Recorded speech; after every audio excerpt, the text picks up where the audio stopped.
Additional IG Karachi Javed आला मोढू ने community policing Karachi CPK की जानिब से थाना क्लिफ्टन बोर्ड बेसन में कायम होने वाले 8 जदीद टेक्नोलॉजी से आरास्ता कैमरों पर मुश्तमिल कमांड एंड कंट्रोल का इफ्तिताह किया। SP क्लिफ्टन CPK के एग्जीक्यूटिव डायरेक्टर मुराद सोनी, आमिर चौटानी, ज़ीशान हबीब, खुर्रम, इरफान अबू बकर, अहमद उमर भट्ट, तैमूर मुस्तफ़ा व दीगर मौज़ीन और पुलिस अफसरान ने शिरकत की। मुराद सोनी ने प्रोजेक्ट के हवाले से कराची पुलिस चीफ को आगाही फराहम की।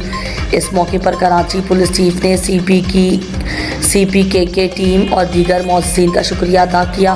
प्रोजेक्ट को कामयाबी से चलाने में CPK चीफ और उनकी टीम का किरदार काबिल सताइश है।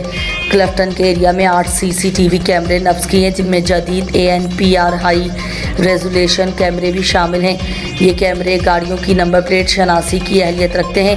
कैमरों का मकसद साउथ जोन में जुराइम को कंट्रोल करने और मुल्जिमान की गिरफ्तारी बर वक्त अमल में लाए जाना है।